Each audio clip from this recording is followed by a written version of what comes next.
Sir, this area is for serious buyers only. You might want to check out the used lot down the block. The manager's smirk widened, smug and certain, as silent security cameras captured every frame. Marcus Wellington, 52, black, impeccably dressed in a charcoal Tom Ford suit, stood motionless beside a $200,000 000 Maybach S580, his polished shoes catching the reflection from the marble floor. He said nothing. He didn't have to. The weight of his presence alone disrupted the showroom's quiet choreography of privilege. The salesman whispered. A guard pretended to scroll his phone while watching every move Marcus made. The afternoon sun streamed through the glass facade, stretching shadows across polished chrome and generational bias.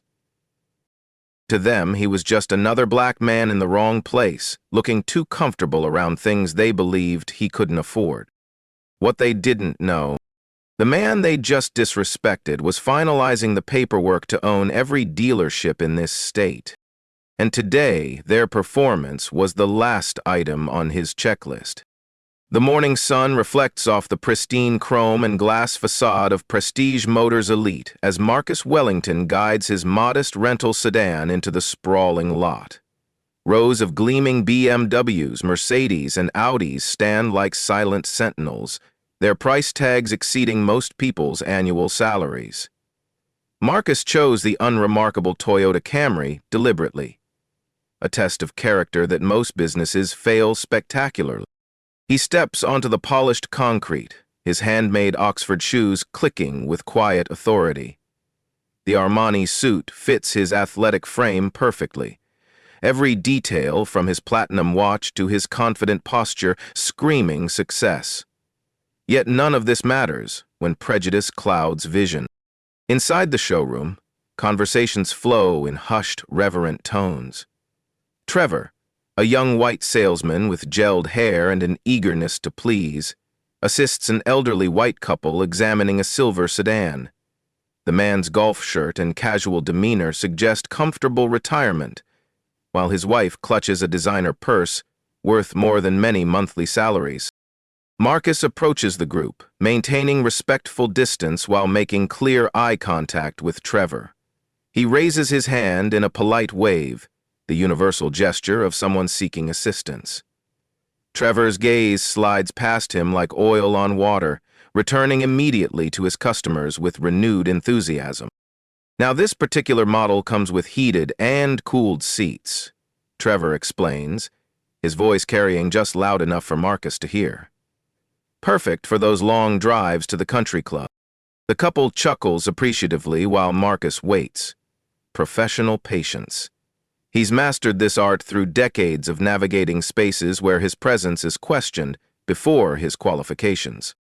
Jennifer, another salesperson, organizes paperwork at a nearby desk. Her blonde hair catches the overhead lighting as she glances up, registers Marcus's presence, then immediately busies herself with suddenly urgent documents. The shuffle of papers becomes aggressive, purposeful avoidance disguised as productivity. Near the reception area, Paul, a thick-set security guard with graying temples, begins what he likely considers subtle surveillance.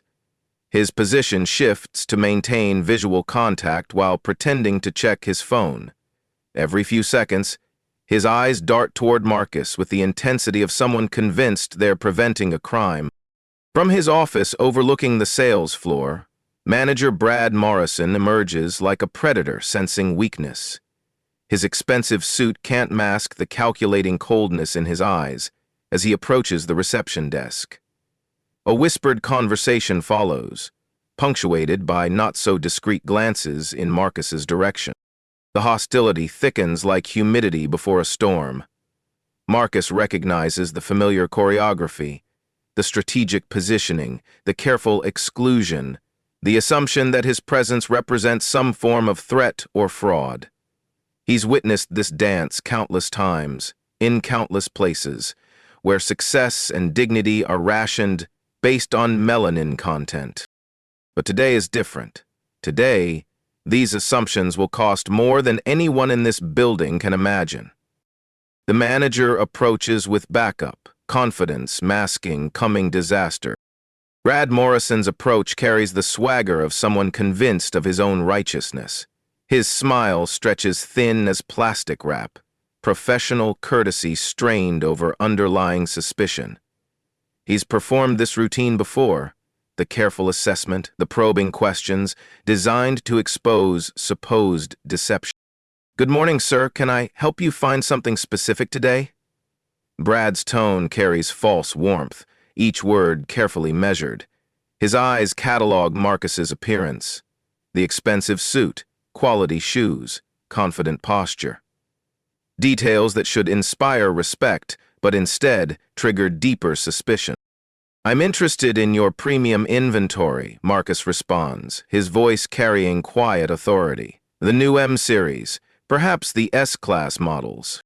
Brad's expression shifts, almost imperceptibly, doubt creeping across his features like cracks in a facade. "Those are quite expensive vehicles. Do you have financing pre-approval?" The question hangs in the air like an accusation. Marcus has purchased multiple luxury vehicles with cash, owns properties worth millions, runs companies that employ hundreds. Yet here he stands, subjected to financial interrogation based on assumptions rooted in prejudice. "I prefer cash transactions," Marcus states simply. Nearby, Trevor pauses his conversation with the elderly couple, attention drawn by the exchange. A snicker escapes his lips as he exchanges meaningful glances with Jennifer. The sound cuts through the showroom's artificial tranquility like breaking glass. Brad's tone becomes increasingly patronizing, each word dripping with condescension. "Sir, those vehicles start at $120,000. Perhaps we should look at more realistic options?" The phrase realistic options carries weight beyond its syllables. It speaks to assumptions about what people like Marcus can afford, should want, deserve to access. The subtext screams louder than any spoken words. "I understand the pricing." Marcus maintains his composure, steel wrapped in silk. "May I see your inventory?" Brad hesitates, internal calculations visible across his features. Greed wars with prejudice, the possibility of a substantial commission against the certainty of his biases. Reluctance wins, but bear. "We can take a quick look," Brad concedes, his emphasis on quick, unmistakable. He signals toward Paul, a subtle gesture that speaks volumes about his expectation. As they move toward the showroom floor, other staff members begin gravitating toward the unfolding drama. Whispers follow their path like shadows, phone cameras emerging with the subtlety of vultures circling prey. The real humiliation is about to begin. The showroom transforms into a theater of degradation, with Marcus cast as unwilling protagonist in a performance he never auditioned for. Brad's guided tour becomes public spectacle, each step designed to reinforce assumptions about what Marcus can afford versus what he deserves to access. Despite explicit requests for premium inventory, Brad steers them toward economy models. The irony tastes bitter. Vehicles worth less than Marcus's monthly entertainment budget presented as aspirational purchases. Other customers, all white, all welcomed without question, pause their conversations to witness what they perceive as appropriate boundary enforcement. These models have excellent financing options for first-time luxury buyers, Brad announces, his voice carrying across the showroom with intentional volume. The phrase, first time, implies inexperience, desperation, someone reaching beyond their station.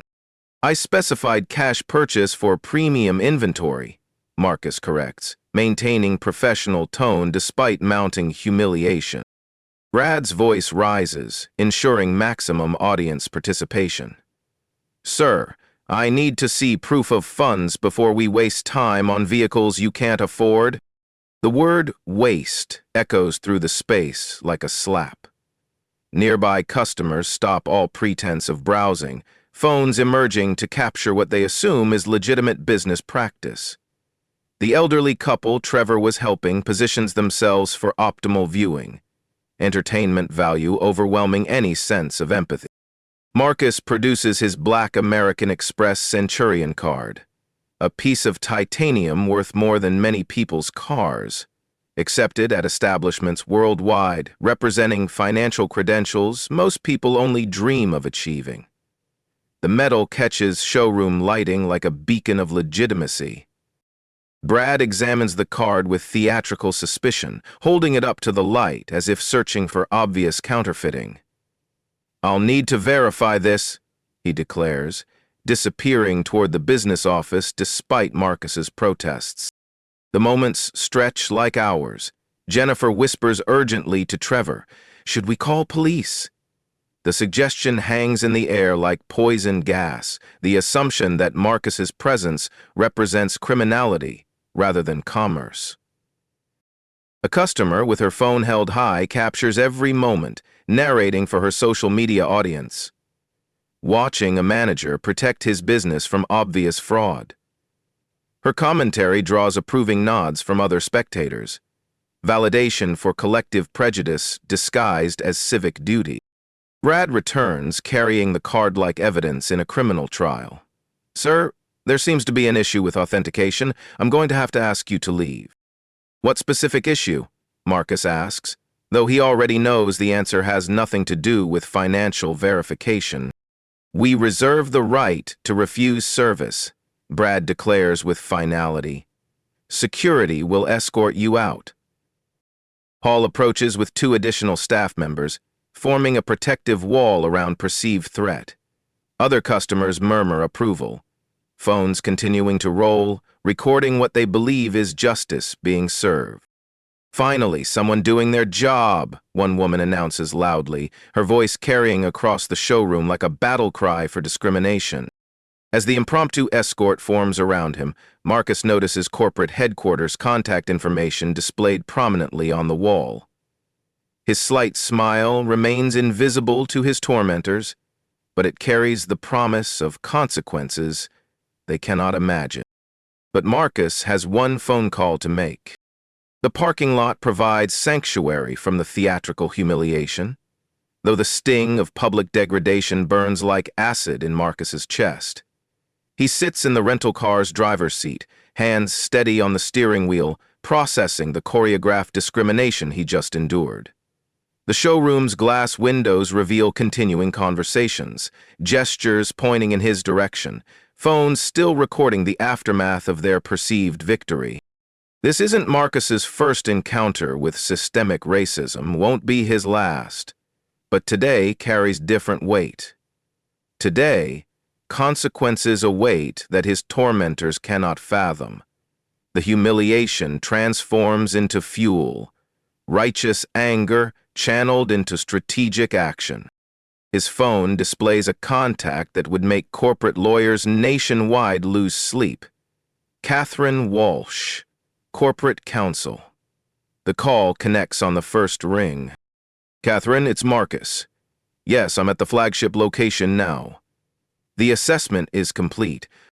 Catherine's voice carries professional urgency through the speaker. "And? Tomorrow's announcement will be very interesting. For the past month, Marcus has conducted anonymous assessments across all 47 locations in the dealership chain, each visit designed to test corporate culture, employee behavior, management responses to diverse customers. This morning's humiliation represents the final data point in a comprehensive evaluation that will reshape an entire industry. The legal team is prepared, Catherine confirms. Media strategy is ready. HR protocols are activated. Marcus reviews digital evidence collected during the encounter. Discreetly recorded audio capturing every discriminatory statement. Photos documenting the public humiliation. Contact information from a sympathetic customer who witnessed the entire exchange. Technology transforms personal degradation into legal ammunition. The second call connects to Patricia Henderson, head of human resources. "Patricia, We'll need emergency protocols activated tomorrow. Full staff review, immediate interventions. Everything is prepared, Mr. Wellington. Diversity consultants are on standby.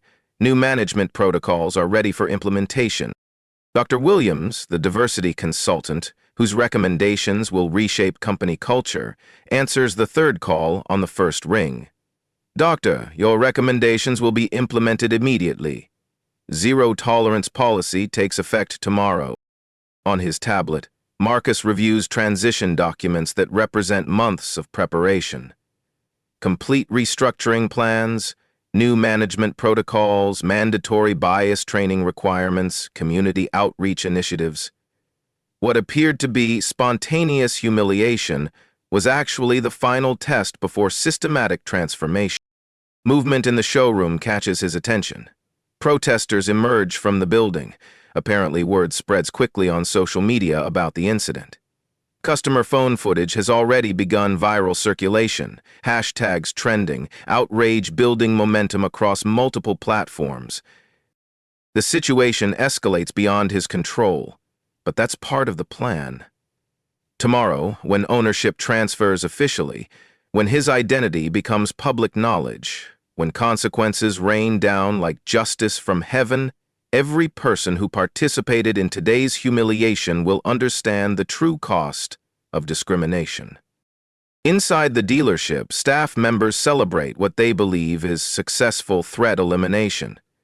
They have no idea that their victim owns the building they stand in, the inventory they protect, the jobs they think they're securing through prejudice. Inside, the staff has no idea what's coming. Inside Prestige Motors Elite, victory celebration reaches fever pitch.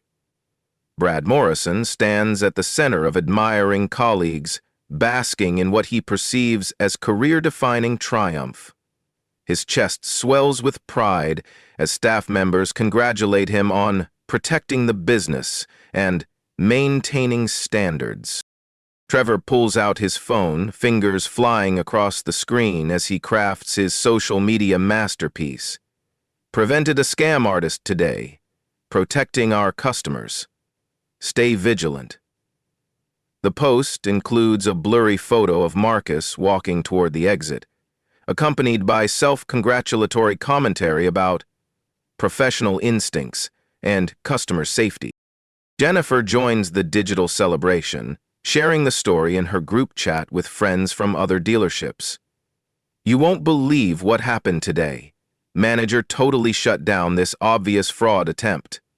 Guy thought he could waltz in here with a fake card and demand premium inventory. Brad handled it perfectly. The customer who filmed the encounter uploads her video to TikTok with the caption, "Manager saves dealership from suspicious character trying to scam luxury cars. This is what good business looks like. Justice, smart business."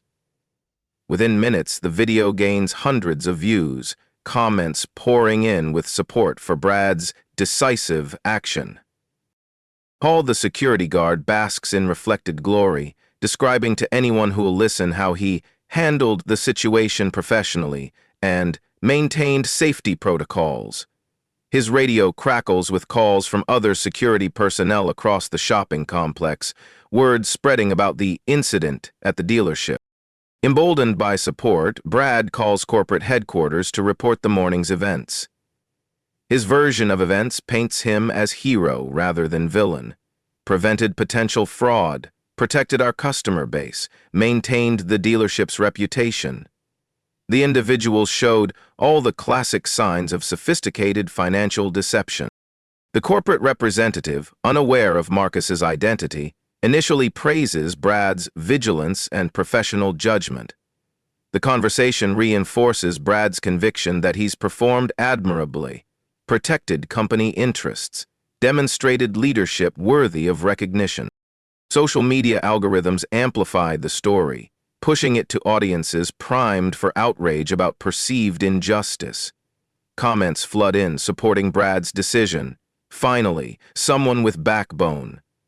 Protect honest businesses. This is why America needs strong managers. Local news station KPRZ picks up the viral TikTok video, producer recognizing potential for controversial content that drives ratings. They reach out to Brad for an interview, offering him a platform to defend his actions to a broader audience.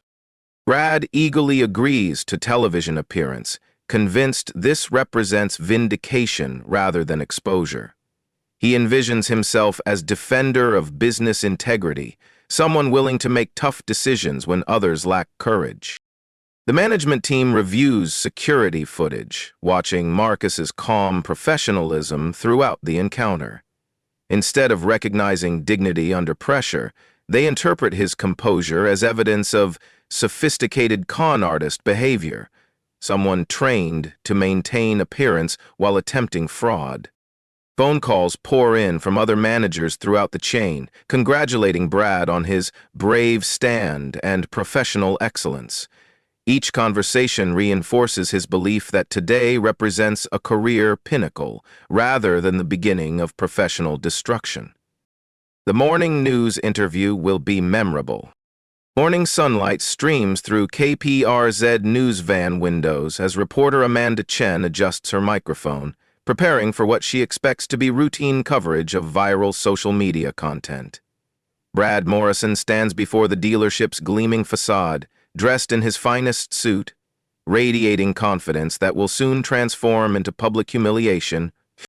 The interview begins with softball questions designed to let Brad tell his story. Can you walk us through yesterday's incident and your decision-making process? Brad's response drips with self-righteousness. As a manager, I'm trained to identify red flags that might indicate fraudulent activity. This individual displayed several concerning behaviors. Inappropriate demands for premium inventory without proper financial verification, resistance to standard security protocols, suspicious presentation of payment methods. Some viewers have suggested racial bias played a role. How do you respond to those allegations? Brad's deflection comes rehearsed and smooth. This was purely about financial verification and customer safety. Race had absolutely nothing to do with my decision. We follow the same protocols for every customer, regardless of background. The interview goes live across social media platforms, generating immediate heated response. Comments section becomes battlefield between supporters praising strong management and critics calling out obvious discrimination. The hashtag prestige discrimination begins trending locally. Meanwhile, 20 miles away at corporate headquarters, Marcus Wellington arrives early for meetings with legal team and incoming executive staff. Conference room walls display charts outlining comprehensive reform initiatives, diversity metrics, new hiring protocols. Months of preparation crystallizing into actionable strategy. Board members, still unaware of Brad's identity, watch the news interview with growing discomfort. Catherine, board chairman Robert Hayes calls out, "Are you seeing this interview? This could be a serious problem." Catherine Walsh coordinates with PR team about timing announcements. Everything proceeds as planned. Mr. Wellington's ownership transfer becomes public at noon. The interview actually helps our narrative. Patricia Henderson reviews Brad's personnel file with forensic attention. 3 previous complaints about discriminatory behavior, pattern of exclusionary practices with customers of color, resistance to diversity training initiatives. The documentation paints a picture of systematic bias rather than isolated incident. Dr. Williams analyzes the interview footage for implicit bias indicators, documenting language patterns, body language, defensive responses that will become evidence in upcoming discrimination cases. Marcus reviews final transition documents, signing ownership papers that transfer control of 47 dealership locations. His signature authorizes immediate implementation of new policies that will reshape industry standards. Corporate communications team prepares press release about new ownership and immediate policy changes. The timing coordinates perfectly with Brad's public statements, creating maximum contrast between old and new management philosophy. Phone call interrupts the preparation. Board member Janet Crawford's voice carries urgency. Marcus, are you seeing this news interview? The manager is doubling down on his position. Marcus's response carries quiet satisfaction. Yes, perfect timing. The afternoon surprise will be spectacular. Afternoon energy at Prestige Motors Elite reaches euphoric heights as Brad Morrison returns from his television appearance to Heroes Welcome. Staff members crowd around computer screens, replaying interview highlights, pointing out moments where Brad destroyed critics with facts and logic.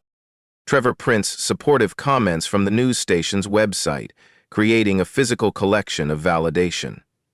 Finally, someone with backbone to protect honest business. This manager deserves a promotion. More companies need leaders like this. Jennifer's phone buzzes constantly with notifications from customers calling to praise Brad's brave stand against fraud. She keeps a running tally, eager to report the positive feedback to management. "We've had 12 calls supporting your decision," she announces proudly. The security guard feels thoroughly validated, discussing the incident with other security personnel throughout the shopping complex. His version of events grows more heroic with each telling. The suspicious individual becomes more threatening, the potential fraud more sophisticated, his own intervention more crucial.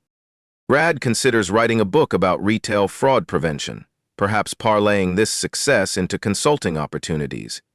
He envisions speaking engagements, training seminars, industry recognition for his innovative approach to customer verification. His celebration halts when corporate calls. "All management personnel report for emergency meeting at 4 p.m. today." Brad assumes this represents commendation ceremony, carefully selecting his best suit for what he imagines will be official recognition. Perhaps promotion to regional manager? Maybe corporate headquarters position. Certainly some form of advancement worthy of his demonstrated excellence. Staff speculates excitedly about potential promotions and bonuses. "You'll probably get the district manager position," Trevor suggests. "Corporate must have seen the interview. Maybe they'll make you the poster boy for fraud prevention," Jennifer adds. "You could tour other locations, teaching them your methods." The parking lot fills with unfamiliar vehicles. Legal department sedans, HR department SUVs, executive luxury cars. Brad notices the unusual convoy but interprets it as further evidence of corporate interest in his success. Catherine Walsh arrives with her legal team, briefcases and tablets suggesting serious business. Dr. Williams enters with diversity consultants, their presence puzzling but not immediately alarming. Patricia Henderson leads HR delegation, faces serious but not necessarily hostile. News van returns. Different reporter this time, more aggressive questions about discrimination allegations and civil rights violations. Brad's confidence wavers slightly, but he maintains position, still convinced of his righteousness. Security cameras capture everything for corporate review, building comprehensive record of responses and reactions. Final call to corporate from Board Chairman Hayes. "Is everything ready for the announcement?" Catherine's response carries weight of approaching justice. "Mr. Wellington is on his way." The moment of truth arrives. The corporate conference room feels smaller than usual, filled with serious faces and the weight of impending justice. Brad Morrison enters, expecting celebration, and finds a tribunal instead. Catherine Walsh introduces herself as corporate legal counsel, Patricia Henderson as HR director, but their expressions carry none of the warmth Brad anticipates. His confidence remains intact until the door opens and Marcus Wellington enters, flanked by executives dressed in full business attire that commands immediate attention. The transformation from humiliated customer to corporate authority figure happens in seconds, reality shifting like earthquake beneath Brad's feet. "Good afternoon, Brad. I'm Marcus Wellington, your new owner." Brad's face cycles through emotions like a broken traffic light. Confusion, recognition, dawning horror. His mouth opens and closes soundlessly, brain struggling to process the impossible reversal of yesterday's power dynamic. Catherine's voice cuts through silence like a surgeon's scalpel. Mr. Wellington completed acquisition of the entire dealership chain yesterday. Your interaction with him was his final assessment of company culture and management practices. Tablet displays flicker to life around the conference table, showing yesterday's security footage in high definition. Audio recordings play back Brad's every discriminatory statement, each word now evidence rather than professional judgment. Social media posts appear chronologically, creating timeline of celebration that becomes documentation of bias. Marcus speaks with quiet authority that fills the room. You denied service based on racial assumptions, humiliated a customer publicly, violated multiple company anti-discrimination policies, and celebrated these actions on live television. Board members detail immediate consequences with clinical precision. Termination for cause, forfeiture of all severance packages, legal liability for discrimination, potential civil rights violations. Each pronouncement hits Brad like physical blows. I was protecting the business, Brad attempts, his voice cracking under pressure. Marcus interrupts with steel-wrapped calm. You were protecting your biases. Catherine presents signed statements from witnesses. Social media evidence downloaded and preserved. Pattern analysis from HR showing systematic discrimination. The documentation transforms personal humiliation into legal case study. Patricia details previous complaints against Brad, similar incidents with customers of color, staff complaints about hostile work environment, resistance to diversity training. The pattern reveals systematic rather than isolated bias.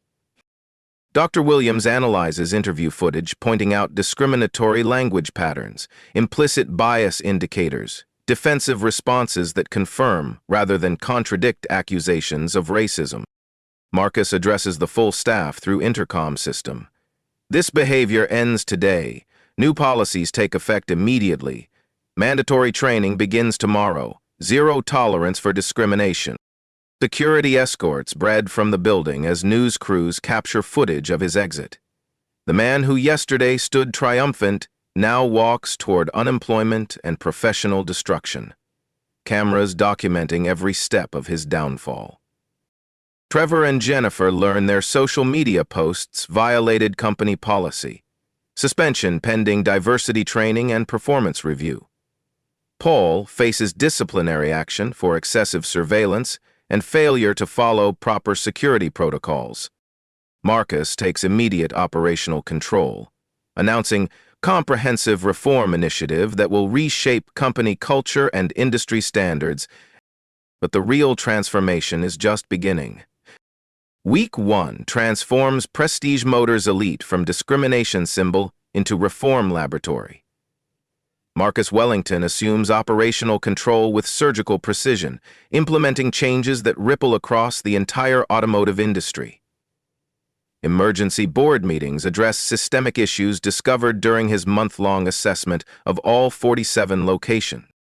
Catherine Walsh's legal team files comprehensive countersuits against Brad Morrison's wrongful termination claim, citing clear policy violations, documented discrimination, and quantifiable reputational damage.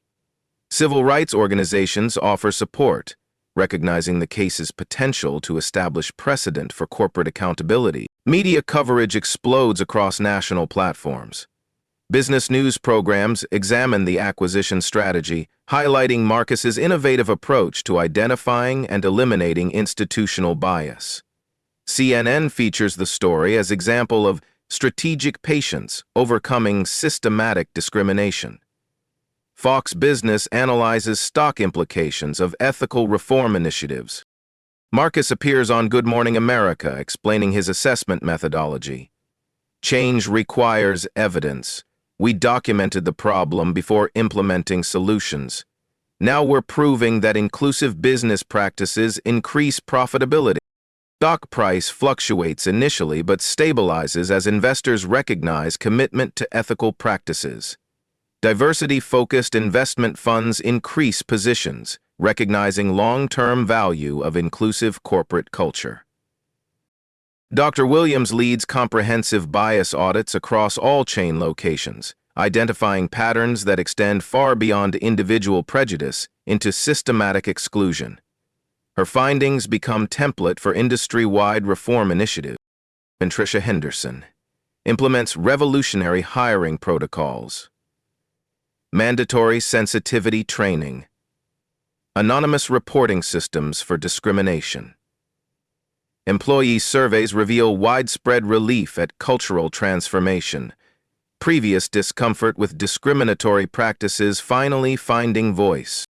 Week 2 brings legal consequences for Brad Morrison. Unemployment claims denied due to termination for cause. His social media celebration becoming evidence in multiple discrimination lawsuits. Legal fees mount as his bargain attorney faces Catherine's team of civil rights specialists. Trevor and Jennifer complete intensive bias training, issue public apologies, accept probationary status with performance monitoring. Their social media posts become case studies in how discrimination spreads through digital platforms.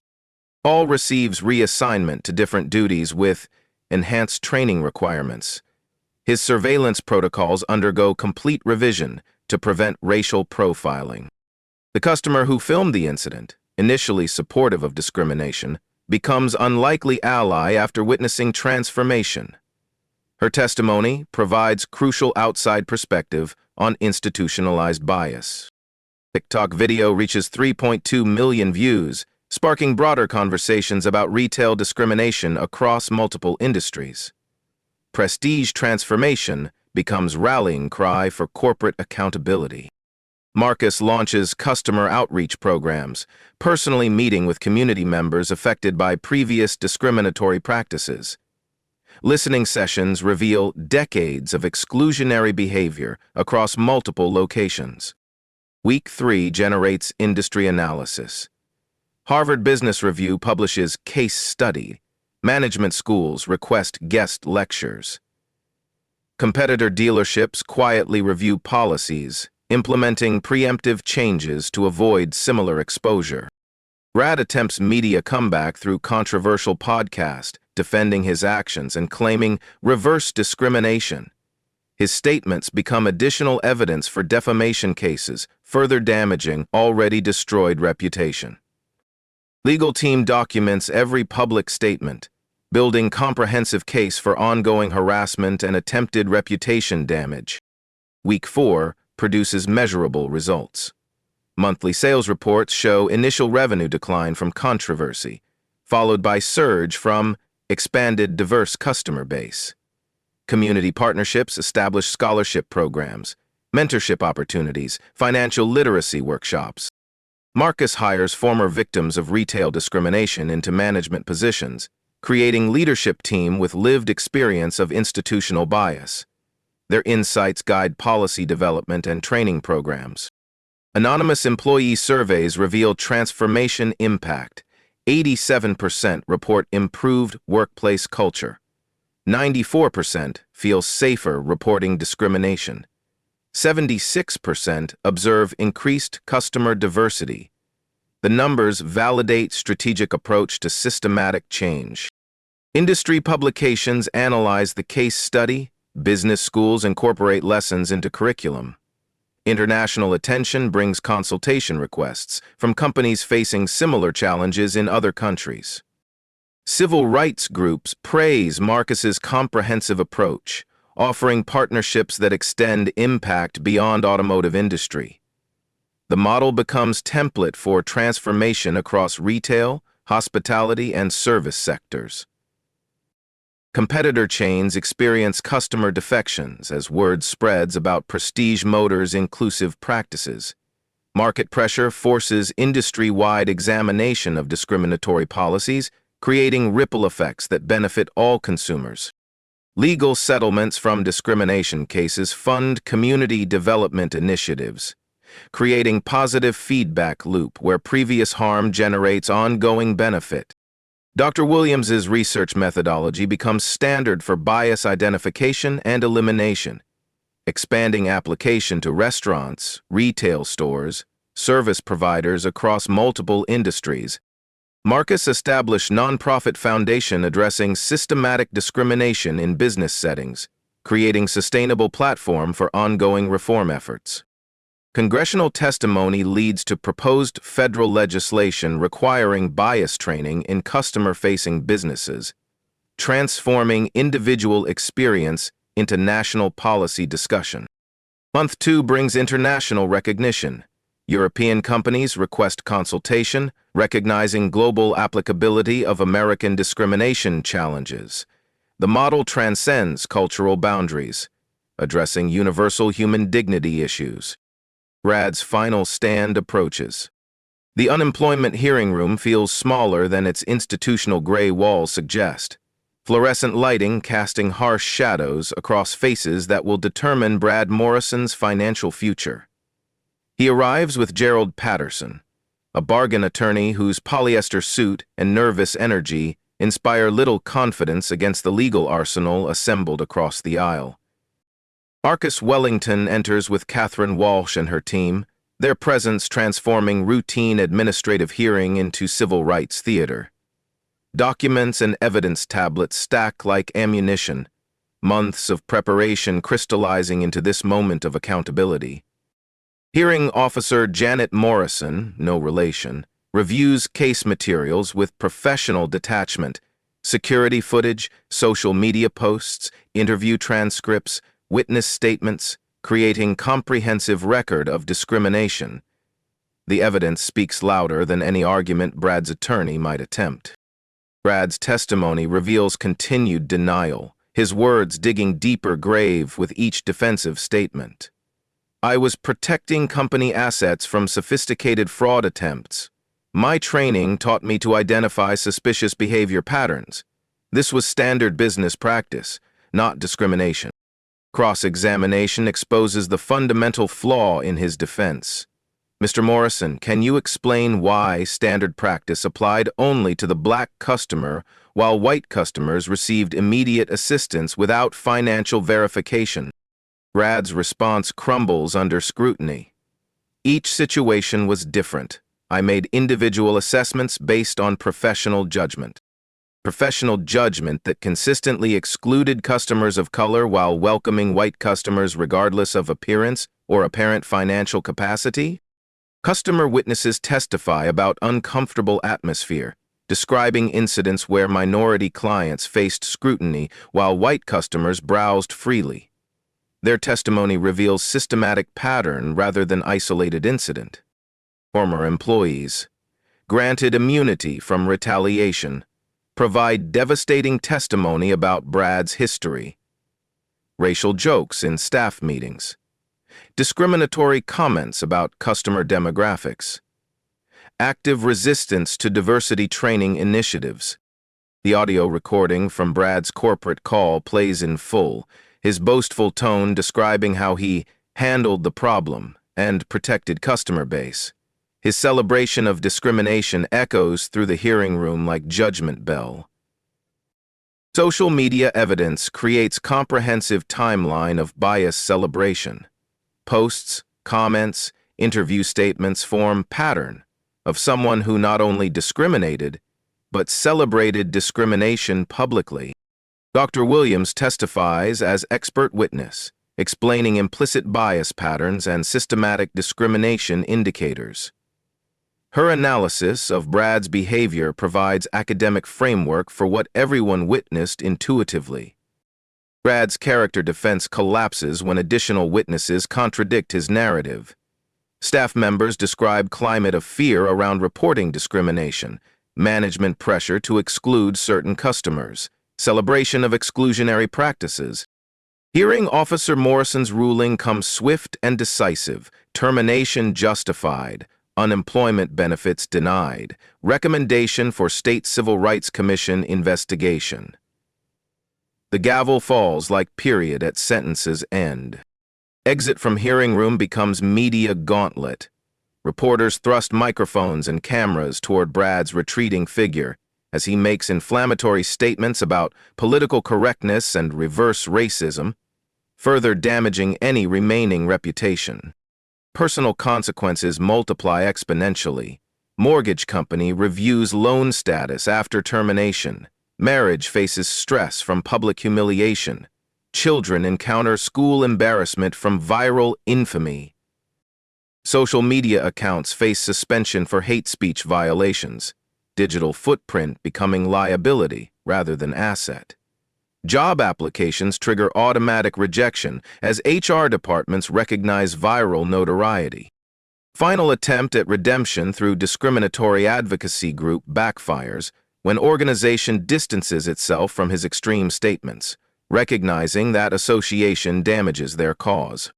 Brad Morrison, former manager, former family breadwinner, former respected member of his community, becomes cautionary tale about the true cost of discrimination.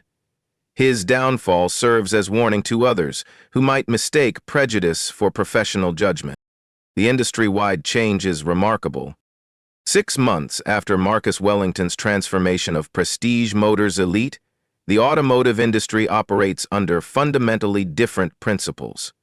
The dealership chain becomes laboratory for inclusive practices, generating data that demolishes myths about diversity's impact on profitability.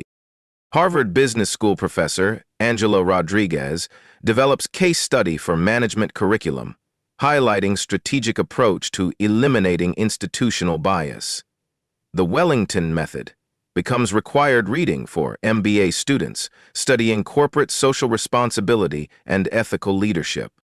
National Auto Dealers Association creates new diversity standards, directly referencing Marcus's transformation as best practice example.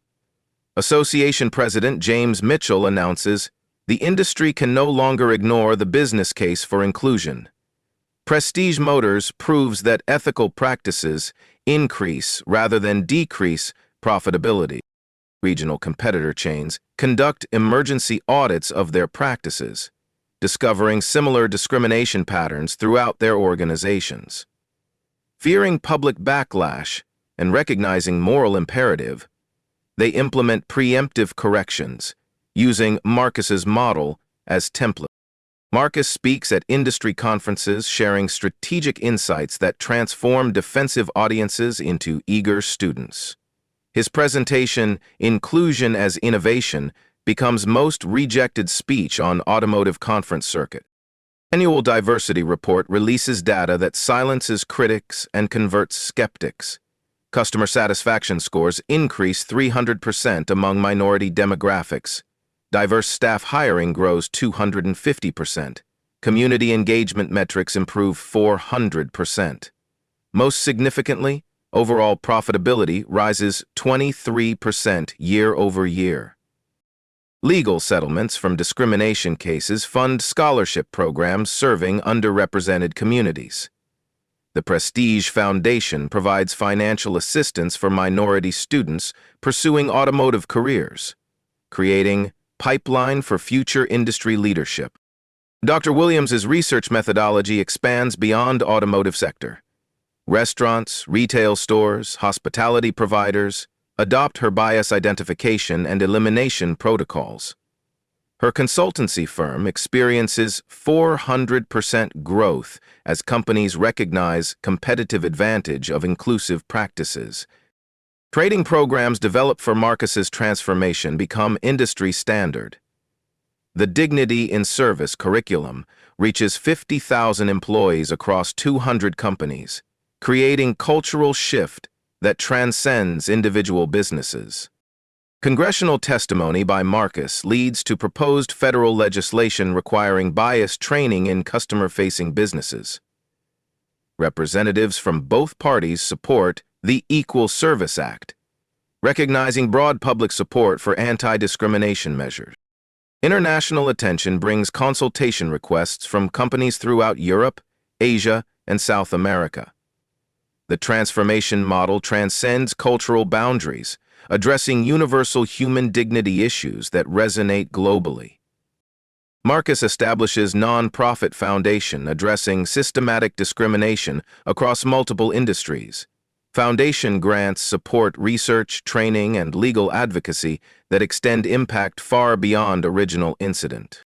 Competitor dealerships experience customer defections as word spreads about inclusive practices. Market forces create positive feedback loop where ethical behavior generates competitive advantage, encouraging industry-wide adoption of similar standards.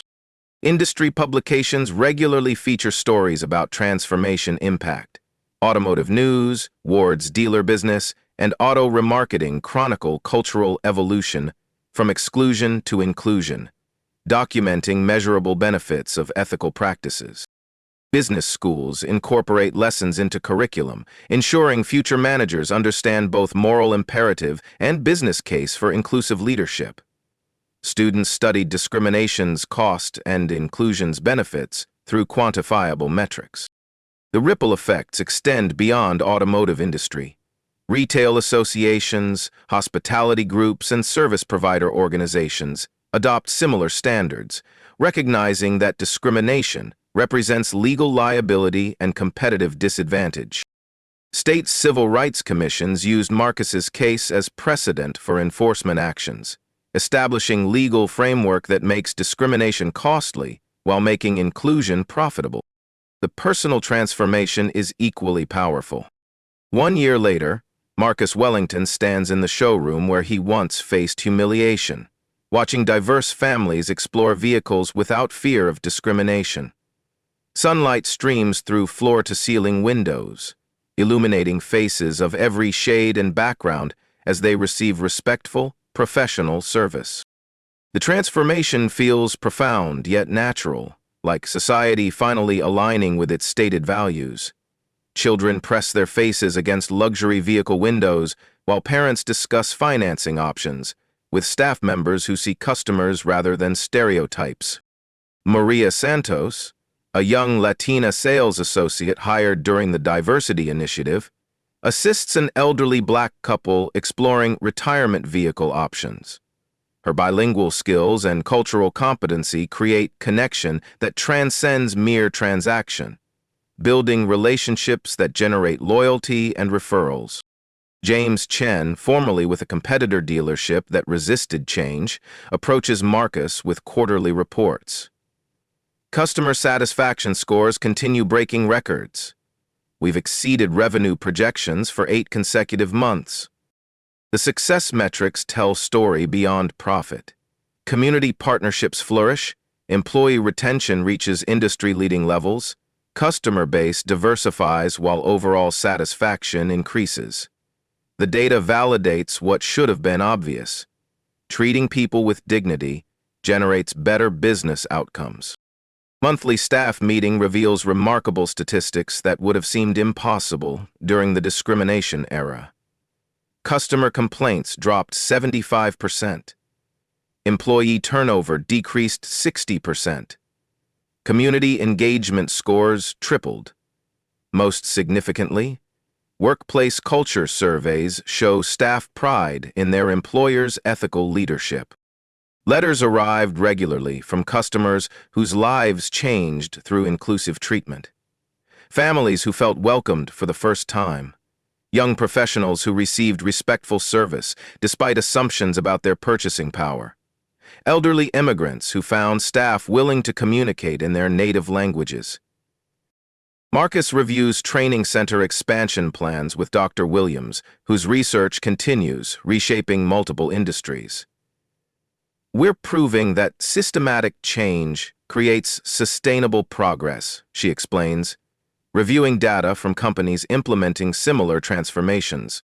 Quiet conversation with Patricia Henderson reveals ongoing challenge and hope. Bias elimination requires constant vigilance, but we've created systems that make discrimination impossible to hide and expensive to maintain. Evening visit to corporate training center shows new managers learning inclusive practices through case study analysis.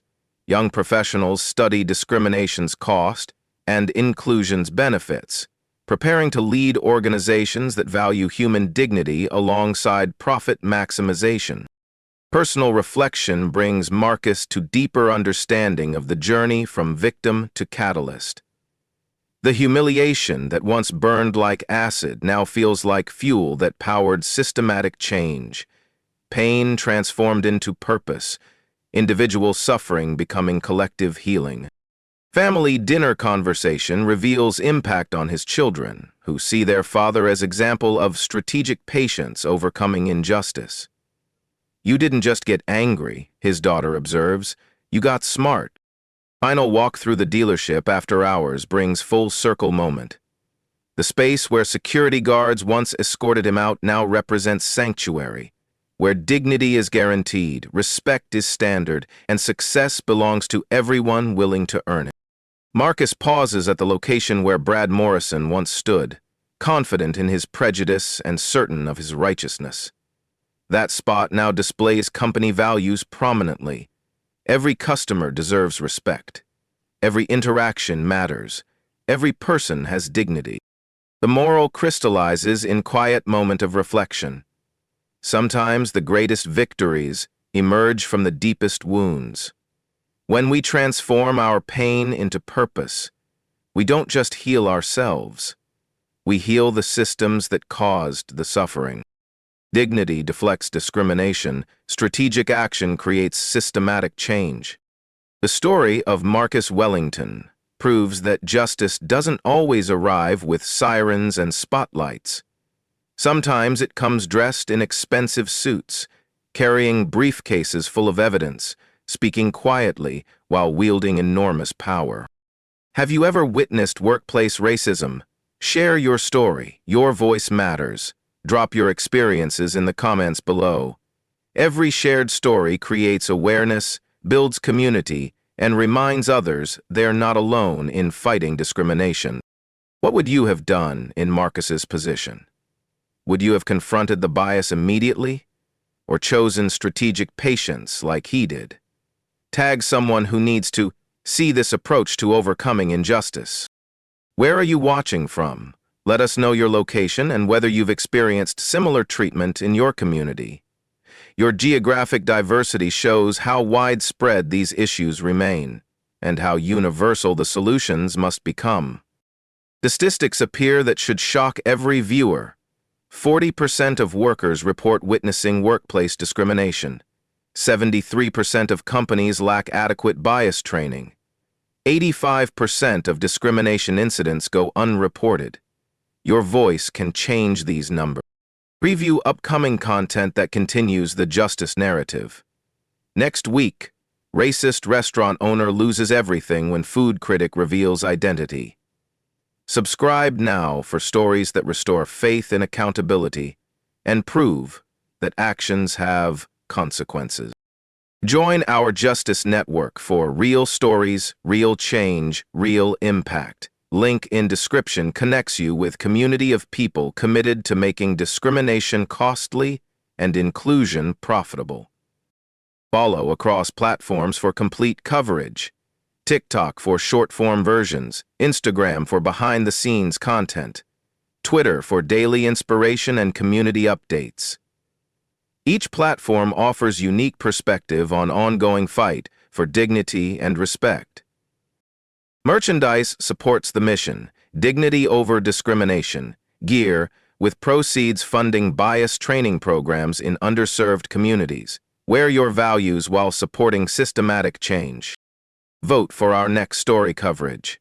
Discriminatory school board member exposed by teacher's secret recording, or racist landlord loses properties after tenant reveals true identity. Your engagement determines which injustice we tackle next. Email subscription ensures you never miss justice stories. Weekly newsletter delivers hope, inspiration, and proof that good people can create change when they work together. Share this story with someone who needs inspiration. Tag friends who believe in accountability. Send this to family members who face discrimination. Together, we make discrimination expensive and inclusion profitable. Challenge for viewers: Document one act of bias you witnessed this week. Share it responsibly, support the victim, and help create evidence that systematic change requires. Your phone can become tool for justice. Remember the three fundamental truths this story teaches. Your dignity is non-negotiable, regardless of how others treat you. Your voice is powerful when used strategically and supported by evidence. Your actions create change that extends far beyond individual circumstances. The fight for equality continues in boardrooms, showrooms, classrooms, and every space where human beings interact. Marcus Wellington's victory represents just one battle in ongoing war against systematic discrimination. Final inspiration. Every person who faces discrimination today has potential to become tomorrow's agent of change. Every humiliation can become fuel for transformation. Every act of bias can generate systematic justice. Subscribe, share, and stay strong. Justice may be slow, but it's inevitable when good people refuse to accept injustice as normal. When we transform our pain into purpose, we don't just heal ourselves. We heal the systems that created the suffering. Every act of dignity in the face of discrimination plants seeds for a more just tomorrow. Remember, your dignity is non-negotiable, your voice is powerful, and your actions create change that extends far beyond what you can imagine.